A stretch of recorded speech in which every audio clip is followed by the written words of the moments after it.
Robert Kiyosaki says that your personal residence is a liability. Some people agree with that. Others think it's an asset because that's what we've been told. What do you guys think? I mean, I can jump in. I would say that according to his definition, it's a liability. His definition of a liability and an asset puts money in your pocket, a liability takes out. I think over time, a home costs money. You got to fix things. I got to go replace my HVAC in this next week or so. It's going to cost 11 grand. So it's money out of my pocket. That's his definition. However, what are we talking about here? Are we talking about something that gets you wealthier? Because I just did a quick search. According to stats, people who own homes over their life versus rent are 43 times wealthier. I've also seen that in my own family, myself included. My own family, I have people in my family that have gone to 56 years old and they're renters versus my parents who have owned, and they're drastically wealthier than those who do not own. So yeah, I mean, I think according to his definition, it's right, but he kind of set him up. So he set himself up. It was an alley-oop, guys, right?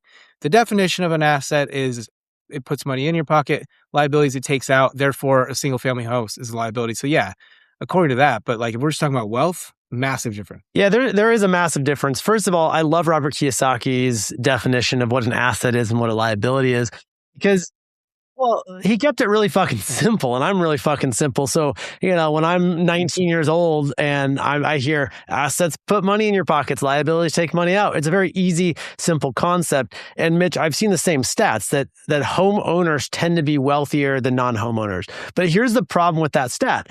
That stat is because of phantom equity. It's wealth that has been in that house, but that house is still costing them money. So I don't think a primary residence is a true asset in the sense of it putting money in your pocket. From Robert Kiyosaki's definition, it is absolutely not an asset. Now, on paper, on a balance sheet, is your primary residence an asset? Absolutely. Do we all believe that real estate over time will go up in value?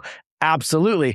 The problem is if you own a home, say you buy a single family home with your personal residence and you have a mortgage on that property, and not saying that's not a good way to buy a property because we all use leverage to buy real estate. It's the most leverageable asset on the planet. But over time, you own that property long enough, you will have a bunch of equity in that property. But to actualize that equity, you either need to refinance and pull that money out, which banks love. They want you to refinance, always have a loan on that property, or you have to sell the property and then you access the equity that way, but then you have to go put that money somewhere, either into another home or into something else that's going to give you a return. And over that period of time, you're paying property taxes, which should be illegal. You're paying insurance. You're paying all the maintenance, all the repairs, all these things on your home. The only reason I think that homeowners are wealthier, if you own one home, are wealthier than non-homeowners is because of this phantom equity, and equity does happen if you own real estate long enough. It's not because they're necessarily better with their money or it's necessarily the right move if you're trying to actually scale. To become wealthy, you need to own actual assets, real assets outside of your primary residence. Well, I wouldn't say it's phantom equity. I'd say it's illiquid equity. It's illiquid unless you put a vehicle in place like a line of credit or something. And I always, so how do you, as a real estate because like Grant Cardone, whether this is true or not, he says he doesn't even own a home. He just rents and he owns. Okay, well, but real quick, I got a question. I got a question for you guys. So you're talking to a family member and they're 20 years old and they say, hey, I'm never going to invest in anything, nothing else, no real estate, nothing else. And I just need some advice. I'm going to either rent all my life, I'm going to buy.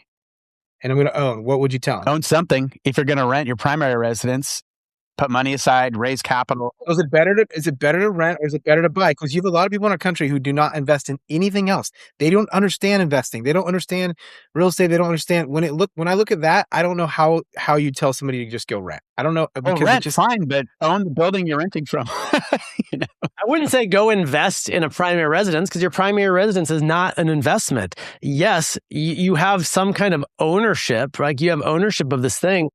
But it's costing you money every month. I mean, look, we all own our own homes. I get it. I'm not saying somebody shouldn't own their own home, but if you think your primary residence is going to be the vehicle to building wealth, which is what our podcast is about, building wealth through cash flow real estate, that primary residence is not going to be cash flow real estate. When you take a guy like Robert Kiyosaki or Grant Cardone, who they say they do not own their primary residences, they rent. because Grant Cardone's whole thing is, hey, I'm not going to own my primary residence because I'd rather go put the money that I would need to put as a down payment into commercial real estate. And maintenance and all the things.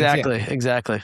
Well, I do get that. However, I would say that a single family home over the last several years, if history repeats itself, is an incredible investment for folks. Because you are also, like in my town right here, you're renting it for $3,000 a month, or you're paying a mortgage for $3,000 a month. That's either you're doing it all, or it's going towards something that builds equity and it protects you against inflation.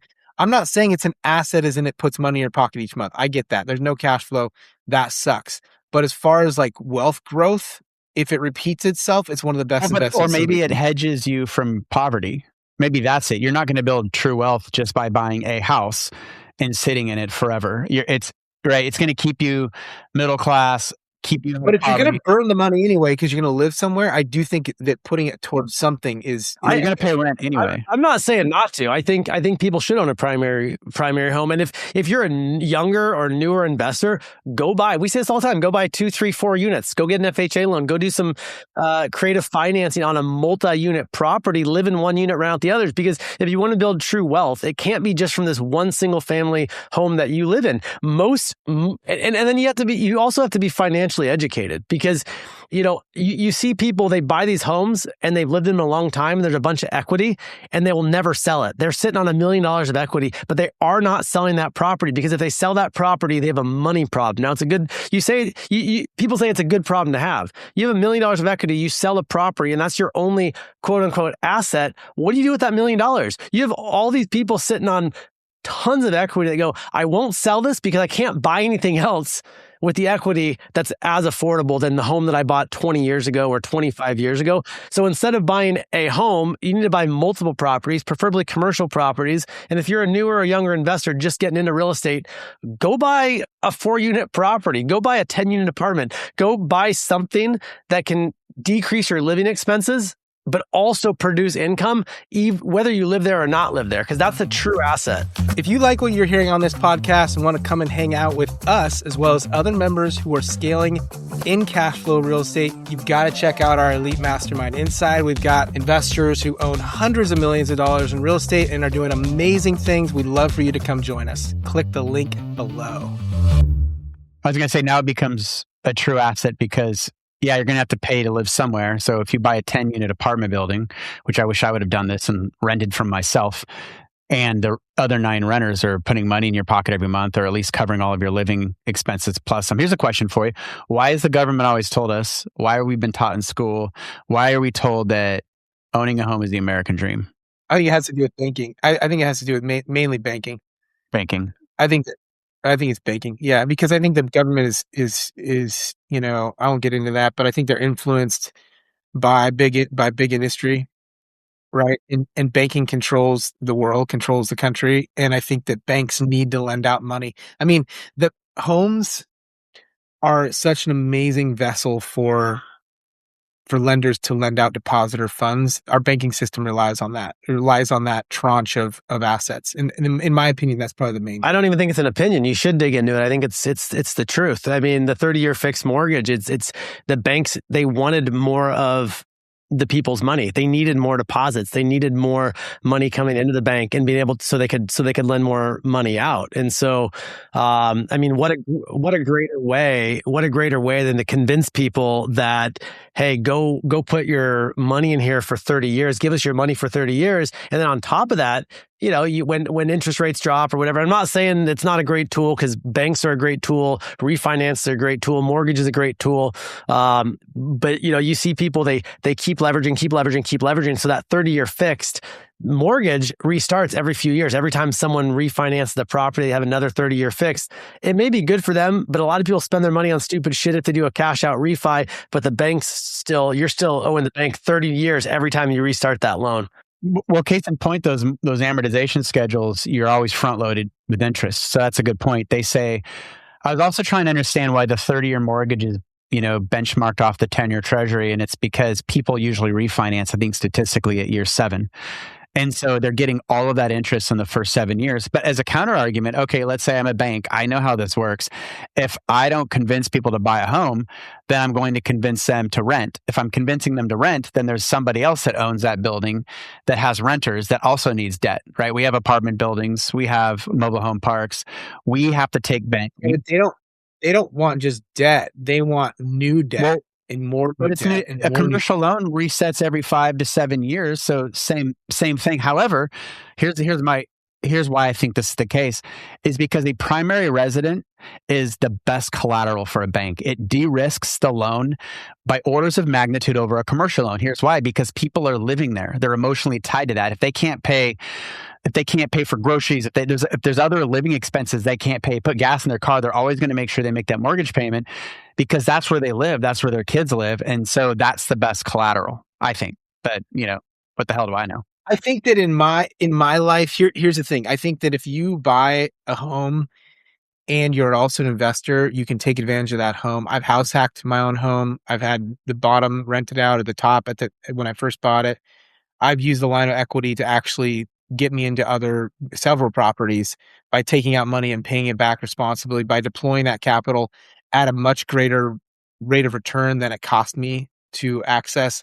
I think that a primary residence, if used correctly, could not only be a wealth generator via just equity over time, but also by accessing it and or house hacking, you could really start your career. I mean, the home, my primary was like my vessel for like starting my real estate journey.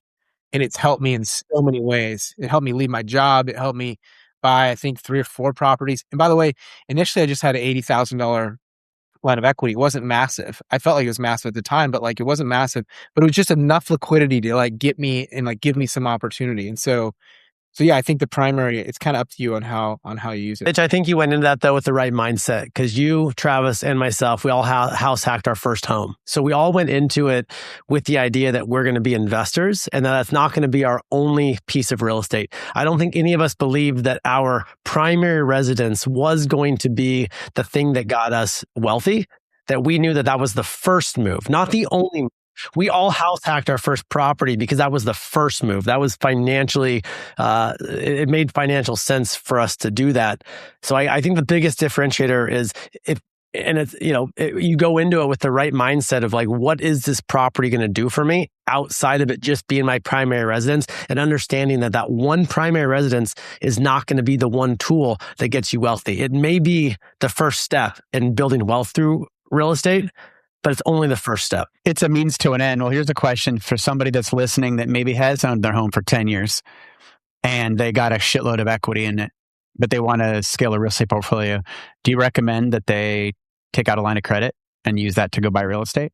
I'm not going to give financial advice. Like a lot of people do, they lines of credit or cash out refis and they blow their money on stupid stuff. I think it really depends on the individual. You need to be educated. Like, should you pull cash out of your primary residence to go put that money down on another property? Maybe, if the math makes sense.